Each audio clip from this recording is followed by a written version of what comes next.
if you got rid of the nation states and you got rid of the states and you got down to let's go on the county level. So let's say you've got 50,000 people in your county, and then you've got counties surrounding you. Well, first of all, by the time you've gotten down to that level, so much security and prosperity has been created or unleashed because you no longer have your nation state rulers taking your money or sending your kids to war or suppressing your free energy or poisoning your food or poisoning your pharmaceuticals and that kind of stuff. So every step of the way toward this local sovereignty, human beings at different scales are going, wow, this is really working. Let's keep going.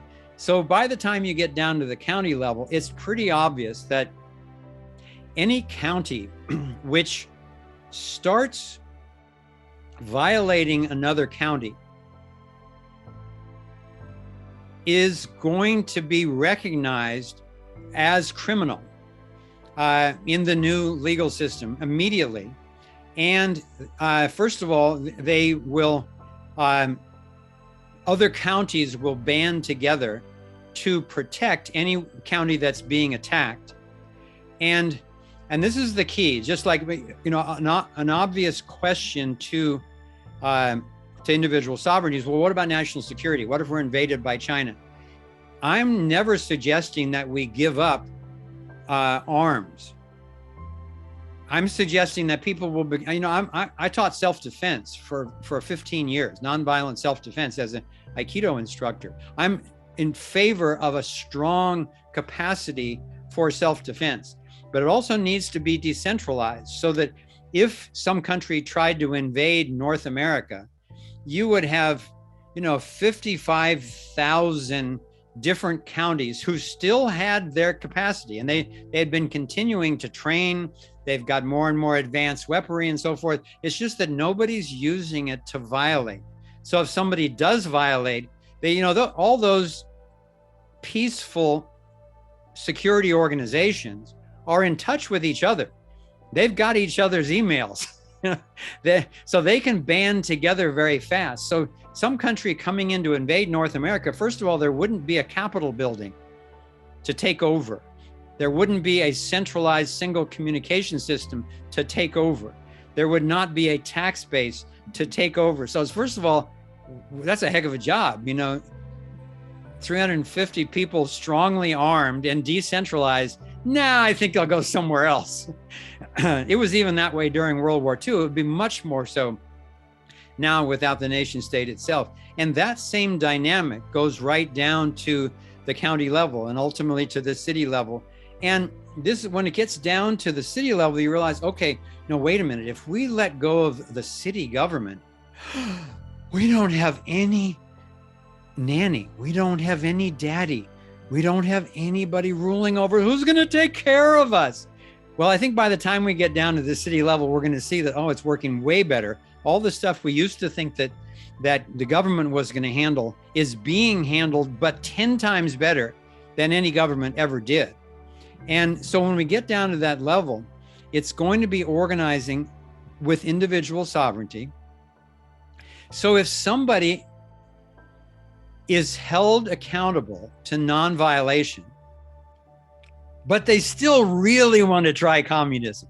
They're just addicted to Marx and Stalin and Lenin. So they really want to do it. And they've got a bunch of friends who want to also. Okay, great. So they should buy a piece of property and then erect some sort of boundary around it where they let people know, okay, you don't come on this property unless you follow our rules, and our rules are communist.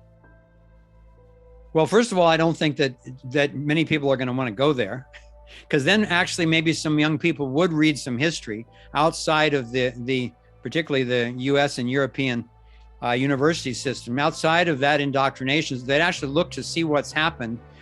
The tens of times that an experiment's been tried, it always ends up in violence, in mass murder, ecological collapse, economic collapse. So when young people know that, they wouldn't probably want to move in. But let's say a bunch of them did. Okay, now you've got the kind of a microcosm of what I was talking about before. Now you got a bunch of control freaks within a boundary, and they can't count on anyone else for technology, for food growing, any of that stuff. They actually need to manage that on their own with their communist system, and good luck. You know, we saw another little example of that up in Portland and Seattle, when an enclave of leftists took over a few blocks. And I mean, literally some of them were pouring dirt on a piece of cardboard and then stick a little kernel of corn in it and waiting for the corn to grow. You know, it takes a lot more understanding and the wisdom of farmers, and it takes a lot more infrastructure than a communist takeover to actually survive and thrive. So I believe that anybody should be able to create whatever kind of community they want on their private property, as long as they're not polluting or, you know, whether it's chemical pollution, EMF radiation, building nuclear weapons that threaten the entire planet. Any of that, all that kind of stuff is not allowed under a global non-aggression principle. But I am really excited about the transition, because I think that it's coming. I think I've mentioned to some of you before, I see the dominoes starting to fall with it. I mean, I mentioned this in the election fraud show. The election fraud, I think, is going to be the first big domino. Then the COVID fraud is going to lead into that one. That's going to lead into the pedophilia fraud. That's going to lead into the banking fraud. And I think the dominoes are just going to continue to fall worldwide, because people who are behind that fake wall and abusing other people, economically, physically, psychologically, whatever it is, it's going to be harder and harder to want to stay in there. And they're either going to be the Truth and Reconciliation, or they're going to be prosecuted, whatever it is. But the snowball of freedom will go globally almost as fast as the cell phone.